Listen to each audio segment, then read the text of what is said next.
This is Jeff with Superior SoftWash. We're talking, not really sure how to explain this except to call it the physics of chemistry. So I went to school for chemical engineering, and one of the classes that we took, the weed out class that got rid of the students who weren't either smart enough or working hard enough, was physical chemistry. That was the end of my chemical engineering career. I did learn things from it, which I'm going to show you, but I didn't do well in the physics of chemistry. It's a difficult concept to get. I'm going to show you the basics of it. This part I don't think is terribly difficult to get. So we're going to go back to the green that we used for our bleach. Okay. So any chemical that you apply to a thing, whether it be paint thinner to remove paint, an acrylic paint or an oil paint, an oil stain, if you apply bleach to kill mold and mildew and algae, some of the stuff that we clean, you'll see extensively black, like a really black roof. We've cleaned black asphalt roofs before. They turn out to be a beautiful emerald green roof that you can't see a lick of green in. There's so much algae on it. You clean it. The homeowner bought the house. They didn't even know they had a green roof. Okay? So, we have a live audience here, by the way, a class. I'm going to show you something, the way that chemistry works. I'm actually going to zoom this in just a little bit, and then I might zoom it in when I edit this. So this is the way it works. Picture you put the chemical in a pump sprayer, our 12-volt agricultural sprayer, a little spray trigger spray bottle, whatever, okay? So if you had, let's say that we're trying to actually remove rust from metal. You have a piece of metal, some angle iron, bar, nuts and bolts that are just covered in rust, okay? You might hear people say, well, just dunk it in like rust remover, soak it overnight, and pull it out the next day. That will work, but the reason you're dunking it in there and just leaving it is because it takes a very long time if you flood the surface with chemical. That's not how you do it, okay? It will work, but it takes a long time, and you're like, overnight. That's relatively a long time. We can't go to our client's house, apply our solutions, flood it on there, leave it overnight, come back the next day and rinse it off. That's not how this works. This is how you make it work faster. So if you were to take a container, okay, and you drop that nut and bolt in there, okay, and here's your liquid level, and there's chemical in there. Pretend that's a good drawing, okay?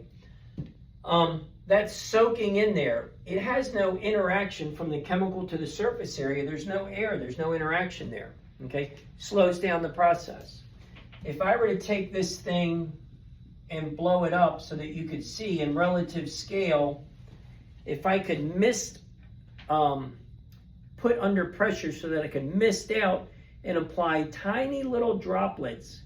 Let's pretend I had this microscopic type applicator Q-tip or something. I could pick up little individual droplets, and I'm going to make, in this case, the chemical is going to be blue, and just put little droplets of chemical in there. Everywhere I do that where this stuff is touching and is rusted, okay, if I could do that, let's say this whole thing is rusted all along the bolt, and I just drop it in there and just put all those little tiny spaces so that the shape of that droplet, okay, is this size blown up. There's all this amount of surface area compared to that much chemical working on that little bit of surface, okay? That's a large ratio of product to surface area. And so it works this fast. If I were to take this and make it into a big solid liquid and put it in this container, this is supposed to be like a beacon, okay? Beaker, sorry, not beacon, okay? Like a plastic cup. Put the rust remover in there. Now all that surface is just covered with chemical with no air interaction for that reaction to occur, okay?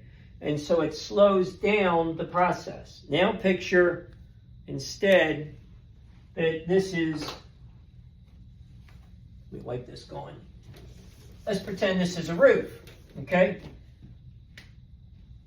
There's Harry homeowner and Jane his wife, okay? They got a house with a roof. Pretend I know how to draw. He's got an asphalt roof here.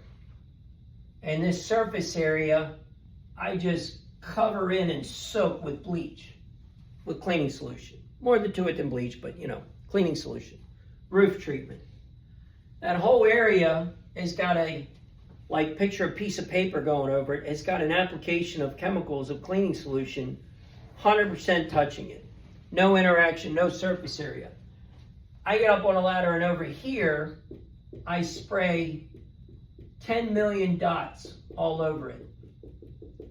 Every one of those little dots is not that piece of paper reacting on it. That amount of solution is 5% this solution, 20%, 25%, whatever. A whole lot less. Let's say it's even half, okay? The difference is the surface area over which this chemical is working more or less is equal to like this. Think of it like that, okay? And so if this is like 20 feet, and this is 15 feet, and that's 20 feet, and that's 15 feet, that's 20, 24, that's 70 linear feet, that's like the area over which this is working. If I take 10 million of these little dots, a million of these little dots, and each one of those things has a surface area of like 2 millimeters, multiply that times like a million, okay? 500,000. It's 1,000,000 millimeters. Divide that into whatever, mileage and all. You got 70 feet versus somebody do that math. What is that? Do 100 million divided by 10,000. So what is that? Did I do 100 million or 2 million? Do 1,000,000 divided by 10,000. What does that end up to? 1,000? Yeah. Is it 1,000? Okay, I think that's right. You got 70 feet versus 1,000 meters. That's how much combined surface area that chemical is working on. So if I were to, I'm trying to give you another analogy, you should have it. This chemical gets to act over a whole lot less surface area because this is just one big sheet of water. It's up there just really heavy. You see people do this. You see them with their foam guns. They got all this foam and it's so impressive. My surfactant, look at it. And it's soaking. But it's not dripping into the gutter. But it's not this.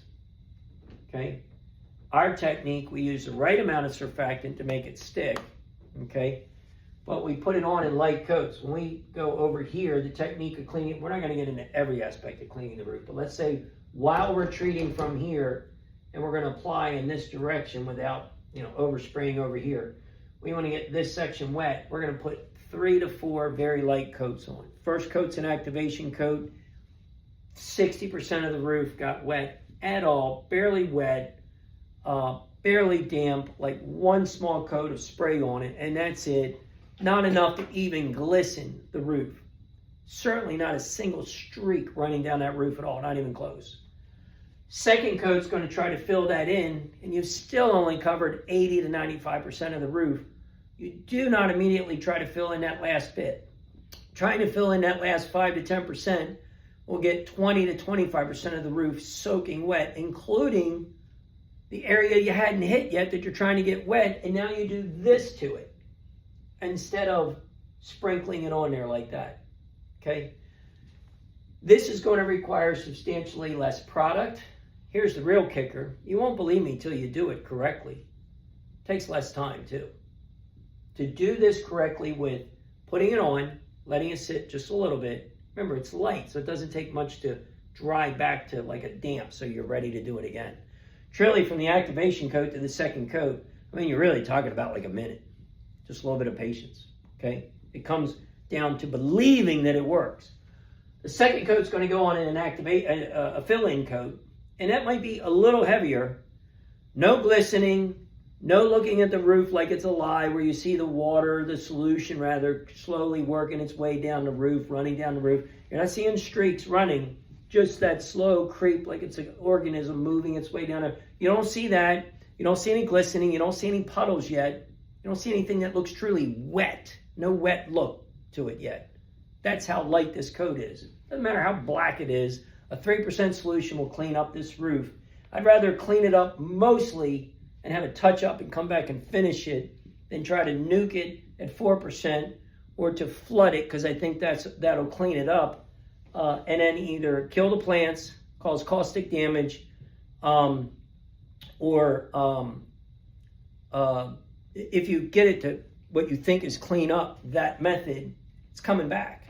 This is why our company gives a 5-year clean roof guarantee, because we know the technique and the formula, the whole process, soup to nuts, the right solutions, the right surfactants, the right amount of bleach, the right equipment, and the right technique will clean that roof more effectively, last longer, less product into your landscape, okay, less product into the client's landscape, and it just takes a little bit of patience.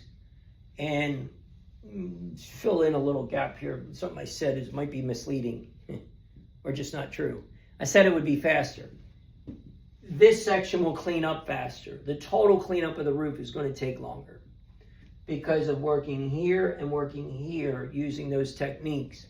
You can pour 4. Some people in our industry, if you're watching this, you're a homeowner, there are lots of people in our industry. If you're a contractor that's doing it, shame on you. They just open the dials up. They brag about it. They talk about cleaning at a half and half mix. They're cleaning at 6%.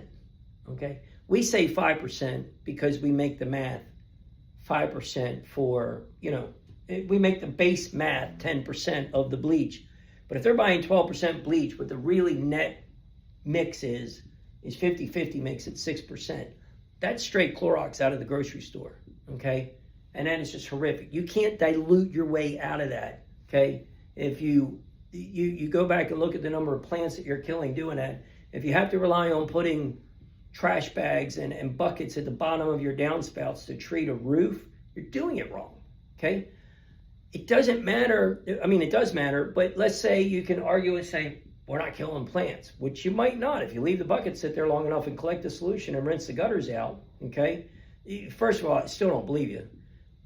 It's gonna be ineffective. But let's say you do, pretend that you do, the roof's coming back. It doesn't clean up like that. That's not what makes a roof clean. Flooding the solution on there, even at 6%, is not the way to make all this stuff die. Proper technique with 3% will kill more of what's on your roof than flooding 6% on there. Okay? Promise you, guarantee, I'll bet my business. You can have it if I'm wrong. I'll give it to you. I don't deserve to have it. Okay? So anyways, that's how we do this. You apply light coats, multiple coats. Doesn't stop at like the 3rd coat. It's probably going to take more than that. Okay, probably a 4th coat to fill that in. The bigger problems that you have, not to make this a huge roof cleaning lesson, but skipped over some of the stuff. Yeah, you still put your dam, put in your dust, put in your light coat at the bottom. Okay, the hardest part to clean on the roof is the ridge. Okay, and if you have a ridge vent, even harder to get that effectively cleaned up into all those nooks and crannies of the ridge vent. And then your edges, because of the overspray, and you're trying to get solution on there, and you're trying to get it on there on multiple coats lightly, and you're getting overspray. These areas tend to get wetter, which means you need to let them sit, do the rest of the roof, and come back to them. Okay, so it takes discipline and a little extra time to clean it correctly so that it lasts, that it was cleaned in the first place, and without screwing up the client's property or killing their plants. So hopefully that helps. That's a lesson in how this works. Look at the math. You're going to have a little bit of square footage total. What this is, by the way, is I'm adding up the linear footage of exposed material, like how much exposure you have to the product. And if we add up all these little dots, the circumference of all these little dots added up together, it's 100 to 1,000 times more exposed area with chemical than if you flood it on there. Okay, we use the same technique for flat work, patios, sidewalks, driveways, all that kind of stuff as we do roofs. Can't really say you do that exactly like on a house, although there is technique in how we put the coats on lighter on a house. It's vastly different. It's similar to this. It's a cousin to this, but nowhere near the same extreme comparison of the two techniques. So that's a little chemistry lesson on using your technique and your equipment and your surface area.